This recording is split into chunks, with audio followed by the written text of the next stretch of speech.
Aimables téléspectateurs de DRC Info Télévision, c'est pour nous un plaisir de vous retrouver une fois de plus pour beaucoup d'autres informations, mais surtout recevoir pour vous des invités comme on en avait l'habitude. Et bien ça se poursuit et donc nous sommes contents de vous retrouver après un long moment d'absence. Et bien ce sont des exigences du service, et bien nous sommes encore là pour vous servir comme d'habitude. Aujourd'hui, dans le cadre de cette interview exclusive, nous recevrons un habitué de DRC, le pasteur Roger Fouani.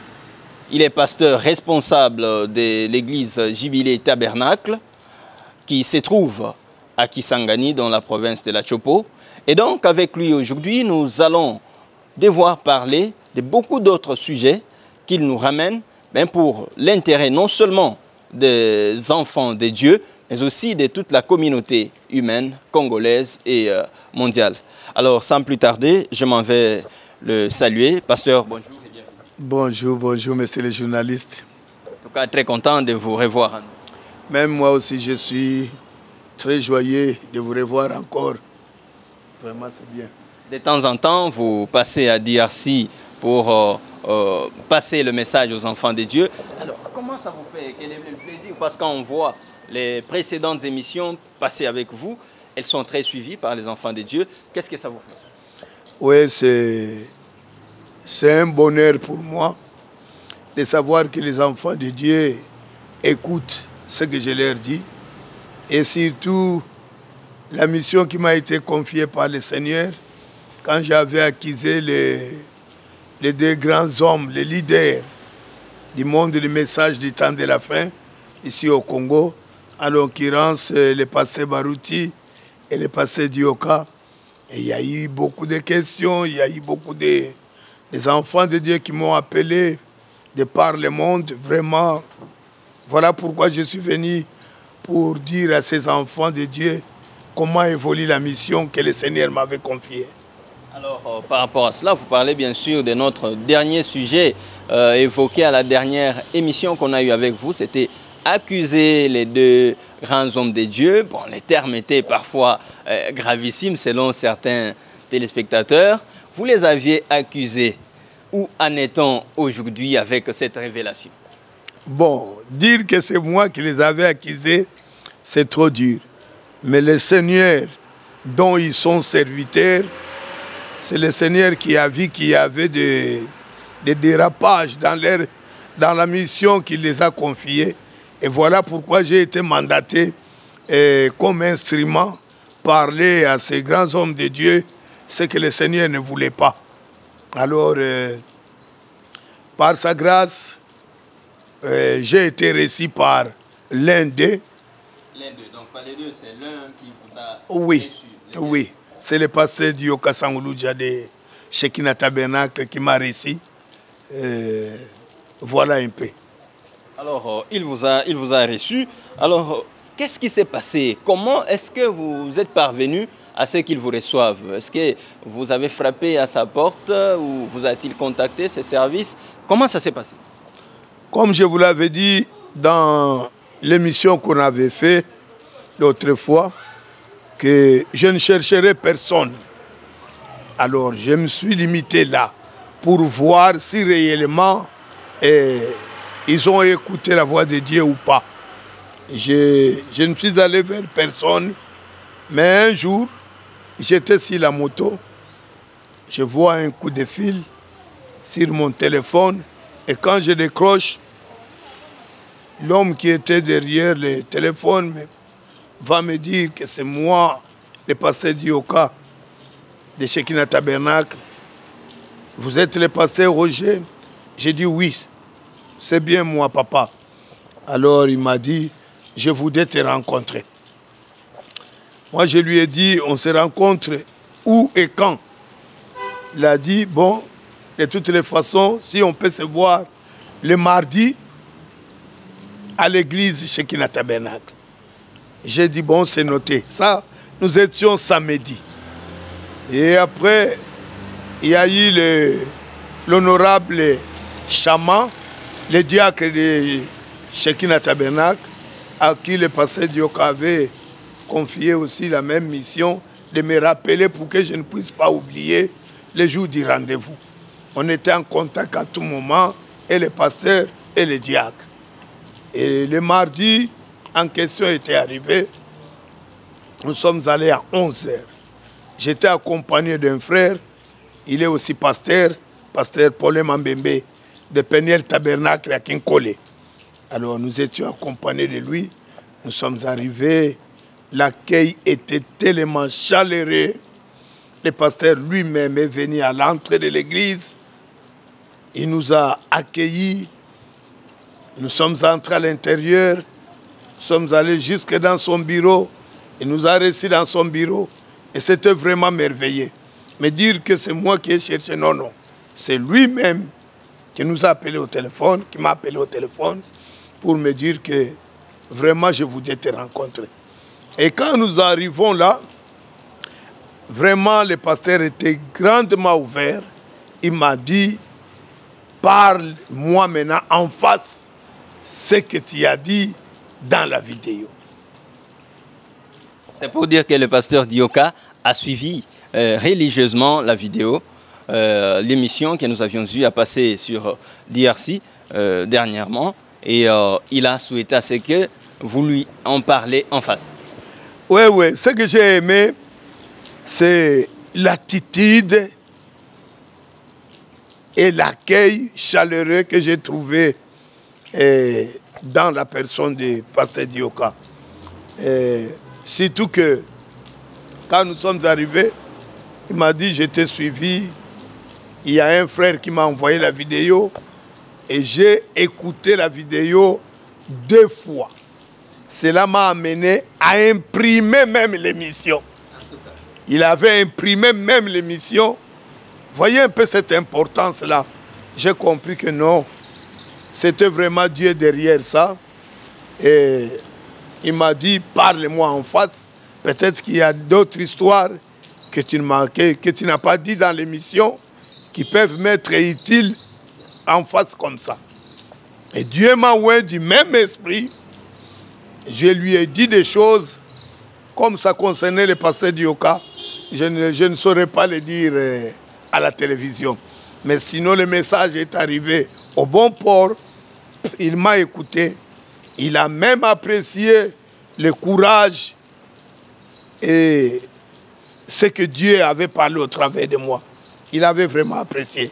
Il n'était pas seul, il était accompagné de prédicateurs de Shekinah Tabernacle, de diacres, de huissiers. Nous étions dans la salle, une affaire de 9 ou 8 personnes.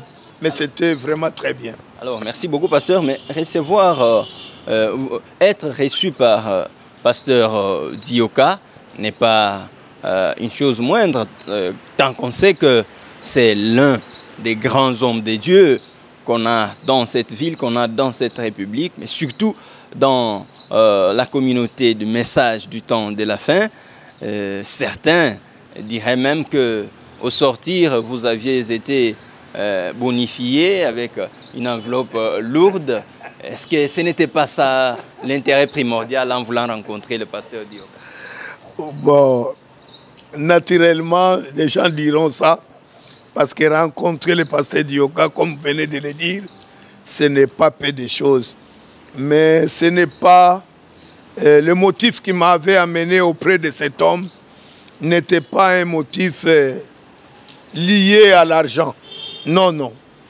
Même dans des églises où je suis invité pour prêcher, je ne demande rien. Je cherche les âmes pour le Seigneur.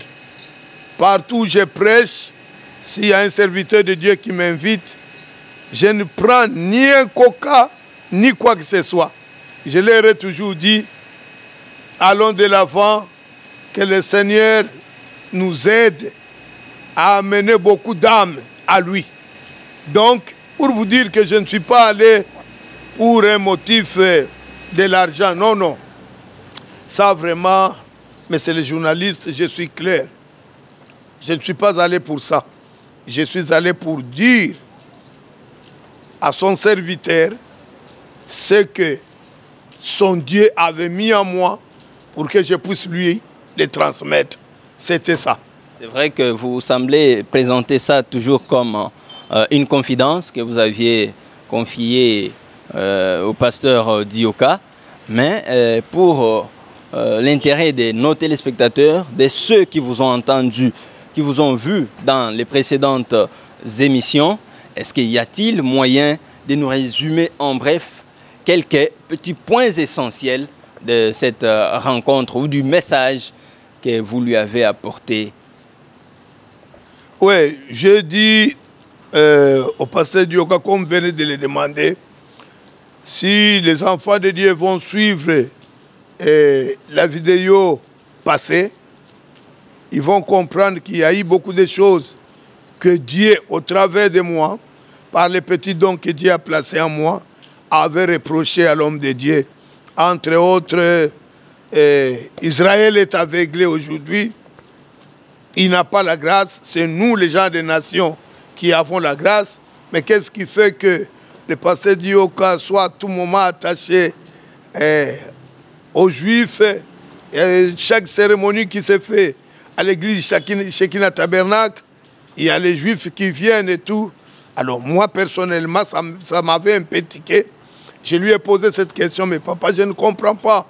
Pourquoi tu dois à tout moment appeler les rabbins juifs alors que vous-même étant enseignant de la parole, vous savez que ces gens-là, ils sont aveuglés. Alors il m'avait répondu, il avait dit non, non, ce n'est pas dans ce cadre-là. Je les invite comme des amis. Mais de toutes les façons, il viendra un temps où on va faire une conférence, si Dieu le veut, où je vais expliquer aux enfants de Dieu pourquoi ces gens-là viennent. Vous voyez, bref, je ne vais pas entrer dans des histoires qui peut-être ne vont pas peut-être nous amener plus loin dans la foi. Mais parmi les histoires que Dieu avait reprochées au travers de moi à son serviteur, cela aussi est là. Mais si vous suivez l'ancienne vidéo, vous saurez ce que le Seigneur avait reproché à son serviteur. C'était ça, monsieur le journaliste. Alors, pasteur, vous aviez reçu l'appel du pasteur Dioka. Mais à ce moment-là, qu'est-ce que ça vous a fait par rapport à tout ce que vous aviez pu parler dans des précédentes émissions? Mais est-ce que n'aviez-vous pas eu peur à ce moment-là pour dire, ben, est-ce qu'il va m'arriver quelque chose de bien ou de mal en recevant cet appel? Le pasteur Dioka, c'est un homme de Dieu, parmi les grands que nous avons au pays. Bon, avoir peur, c'est trop dur. Parce que ce n'est pas moi qui ai parlé au pasteur Dioka, mais c'est l'Esprit du Seigneur en moi reprochant son serviteur. Et sachant que lui aussi, il a l'écoute du spirituel. Il a compris que non, ça ce n'est pas cet enfant qui est en train de me parler. Parce qu'en face comme ça, je ne représente rien devant ce grand homme. Mais il a compris, comme David l'avait compris, que cet astropié ici ne peut pas cracher sur moi si derrière lui il n'y a pas une force. Parce que David était entouré de grands hommes, il est entouré de grands gardes-corps, si on peut les appeler comme ça. Mais l'astropié là n'avait pas peur de ce grand homme qui était le roi David. Et c'est ce que j'ai compris dans la personne du pasteur Dioka. Il a compris que cet enfant ici ne peut pas parler de lui-même. Je vous dis que même sa manière de m'accueillir, même moi-même, je me suis senti gêné. Je me suis dit, mais comment je dois être accueilli comme un grand homme comme ça? Mais par après, j'ai compris que le Dieu qui était en moi, c'est celui-là que le pasteur Dioka accueillait. C'était ça.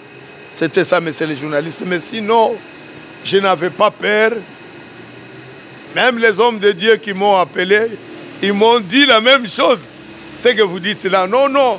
Ces grands hommes-là, ils sont devenus des politiciens, ils sont devenus des gens qui se fâchent facilement.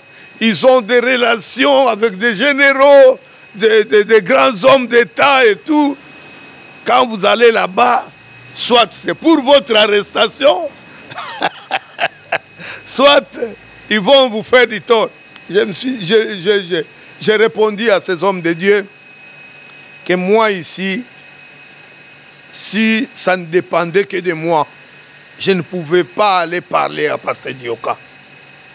Parce que moi-même, j'ai des faiblesses. Pourquoi je dois aller reprocher quelqu'un d'autre? Alors, merci, pasteur, mais qu'en est-il? Parce que vous aviez parlé du pasteur Dioka et du pasteur Barouti Kassongo. Qu'en est-il du pasteur Barouti? Aucun geste, aucun signal, aucun appel? Qu'est-ce que vous vous attendez?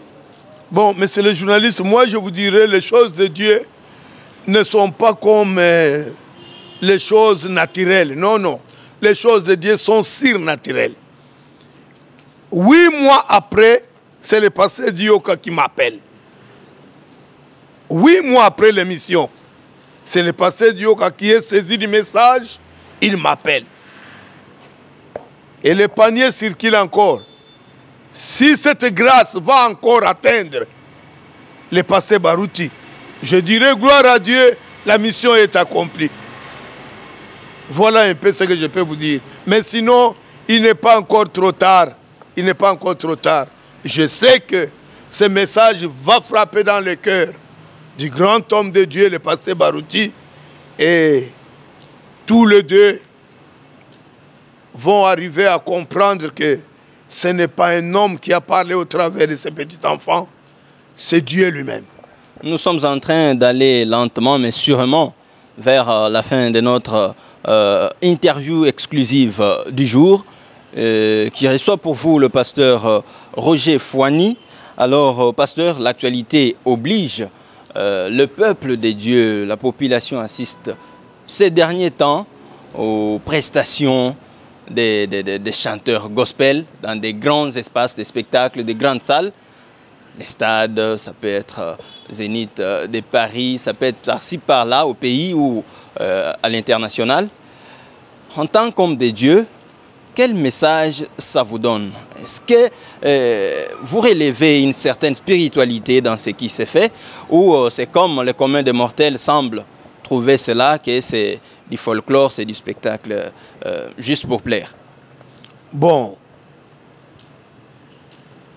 comme vous et moi aussi j'ai regardé les concerts de l'homme de Dieu Moïse Mbié, j'ai regardé les concerts des Zénith de Paris, de pasteur Maï Kalambay, et mes précieuses sœurs qui ont chanté aussi à Brazzaville, comme c'est de l'actualité que vous voulez. Mais le mal en est que je ne saurais pas vous répondre à ça. Pourquoi? Parce que moi et ces gens-là, nous n'adorons pas le même Dieu. Moi, j'adore le Dieu de William Marion Branham, qui est le Seigneur Jésus-Christ. Mais eux, ils adorent leur Dieu à eux, que moi peut-être je ne connais pas. Mais ils parlent du Seigneur Jésus-Christ comme leur Seigneur et Sauveur. Ils croient au même Dieu que le vôtre, au même Dieu que celui à qui a cru William Marion Branham. Vous trouvez que vous avez deux dieux différents avec eux? Oui, nous avons deux dieux différents. Moi, je crois le Dieu de William Marion Branham et ils ne croient même pas au prophète William Marion Branham. Amos 3,7 nous dit que Dieu ne fait rien sans toutefois révéler ses secrets à ses serviteurs, les prophètes. Donc, les secrets de Dieu, celui qui les connaît, c'est un prophète. Et quand un prophète vient, il ne vient pas pour une nation, il vient pour toute l'humanité. Parce qu'il est le représentant, il est le guide, il est même la grâce pour nous, pour ce temps-là. Mais quand vous allez demander au pasteur Moïse Mbié et le pasteur Maï Kalambay, ils vous diront que Branham, c'est juste un homme de Dieu et ils vont se limiter là. Mais moi, je pars plus loin que ce qu'eux y croient. Vous voyez? Voilà pourquoi je dis que ce qu'ils sont en train de faire, c'est pour la gloire de leur Dieu, mais pas pour la gloire de mon Dieu à moi. Et votre Dieu à vous, le Dieu de William Marion Branham, ces caractéristiques sont lesquelles qui ne se retrouvent pas chez leur Dieu, par exemple? Par exemple, nous, un adorateur, il doit... ce n'est pas l'homme qui adore. Dieu s'adore lui-même au travers d'un homme. Et la personne que Dieu utilise pour sa propre adoration doit être environnée d'une certaine manière et de quelque chose de surnaturel que le monde ne peut pas contester. Mais ce que j'ai vu par exemple au Stade des Martyrs pour le concert de Moïse Mbilé, ça m'a un peu mis hors de moi-même de croire que cet homme de Dieu adore réellement Jésus-Christ. Nous, par exemple, nos adorateurs et nos adoratrices, vous ne trouverez jamais une femme habillée en pantalon chanter pour le Seigneur Jésus-Christ. Non, non. Ça, c'est donner la gloire à Satan. C'est ce que les gens oublient.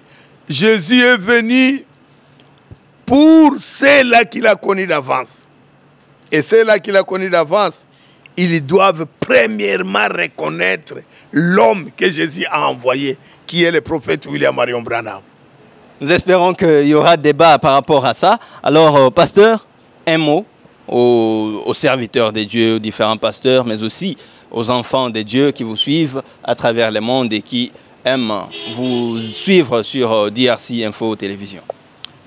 Un mot, je dirais, peut-être pour mes précieux frères et mes précieuses sœurs du message de l'heure, parce que moi, je ne crois plus le message du temps de la fin. Le message du temps de la fin, c'est comme la pyramide basse. Moi, je suis maintenant dans le message de l'heure, qui est la pyramide haute, qui est le message surnaturel, qui a été envoyé par l'homme de Dieu, par la promesse d'Apocalypse 10, qui stipule que l'ange puissant, quand il ouvre les sceaux, tout est dévoilé. Et c'est ce message-là, du 7e sceau dont je suis évangéliste. C'est ce message-là que j'évangélise moi. Et sans l'homme de Branham, je ne serais pas ce que je suis. Voilà pourquoi je ne peux pas connaître Jésus aujourd'hui sans cet homme. Alors, les conseils que je peux donner à mes frères, à mes sœurs, et si tous les hommes de Dieu, je leur dirais, mettez Branham à sa place et mettez Jésus à sa place. C'est tout. Merci beaucoup, pasteur Roger. Mesdames, messieurs, aimables téléspectateurs, vous comprenez que nous sommes arrivés à la fin de notre interview exclusive, une interview qui recevait pour votre bonheur le pasteur Roger Fouani, pasteur responsable de l'église Jubilé Tabernacle, siégeant à Kisangani, dans la province de la Chopo. Il est en séjour à Kinshasa. Pasteur, je trouve que vous avez un message. Oui, je voulais dire ceci pour les hommes de Dieu qui m'ont demandé si le pasteur Dioka m'a donné l'argent. Bien aimé, comme je venais de le dire tantôt, je ne suis pas allé voir le pasteur Dioka pour l'argent, non. Je suis allé le voir pour lui dire ce que le Seigneur m'avait donné comme message. En plus de cela, vous savez, dans ce message ici, avant, quand nous étions encore des bébés spirituels, ces grands hommes de Dieu nous prêchaient, c'est lui qui aura l'argent en banque quand Jésus viendra. Et que cet argent-là ne fait rien. Au lieu de soutenir les enfants de Dieu, les hommes de Dieu qui sont dans les champs de mission, mais il a beaucoup d'argent en banque, cet homme-là sera jugé. Bon, je ne sais pas, aujourd'hui, ces grands hommes de Dieu sont devenus des millionnaires, des milliardaires. Je ne sais pas, est-ce qu'ils vont encore prêcher le même message? Que ceux qui auront l'argent en banque seront jugés quand le Seigneur viendra, alors qu'aujourd'hui le Seigneur est sur la terre. Qu'allons-nous dire? Alors pour l'argent, il n'y a personne qui ne veut pas avoir l'argent. Tout le monde a besoin d'argent. Même le frère Branham nous a dit, sans l'argent, l'évangile ne va pas aller plus loin. Il faut avoir l'argent. si le pasteur Dioka, que le Seigneur mette quelque chose dans son cœur pour peut-être m'aider à soutenir ce ministère. Branham payait de dîmes, même aux petits serviteurs de Dieu, appelons ça comme ça parce qu'il n'y a pas de petits et de grands serviteurs. Mais il donnait sa dîme à un homme comme Piri Green, qui n'avait pas sa taille. Vous voyez, si le pasteur Dioka trouve que la mission qui lui a été apportée était vraiment de Dieu, c'est tout à fait normal qu'il soutienne, qu'il paye sa dîme à moi. Ce n'est pas mal. Merci beaucoup, le message est passé. Alors, pasteur Roger Fouani, vous avez quelques personnes à saluer, à dédicacer au cours de cette émission. Oui, bon, ils ne peuvent pas manquer les grands hommes de Dieu qui prient pour moi. Et je salue les pasteurs Barutika Songo et les pasteurs Dioka Sangouloudja, le bien-aimé honorable Chama de Shekinah Tabernacle. Je salue les pasteurs Divin Masunda et les pasteurs Jafet. Je salue tous les grands hommes de Dieu. Je salue mes précieux frères Ali Kati. Ces gens-là, ils prient beaucoup pour moi. Ils aiment ce que je fais et ils prient beaucoup pour moi. Et je les salue, Ali Kati. J'ai toujours dit à Dieu, si un jour Dieu permet que j'aille à Ali Kati voir mes précieux frères et mes précieuses sœurs, parler ensemble avec eux, communier ensemble avec eux, au nom de notre Seigneur, le Dieu de William Marion Branham. Nous espérons que le message est bel et bien capté. Nous vous retrouvons très prochainement. Merci de nous avoir suivis, partagez et abonnez-vous massivement à DRC Info. Dites un grand merci comme ça aussi à Julio Lolo Bibas, le coordonnateur, réalisateur de cette émission, interview exclusive. Je vous retrouve très prochainement. Au revoir.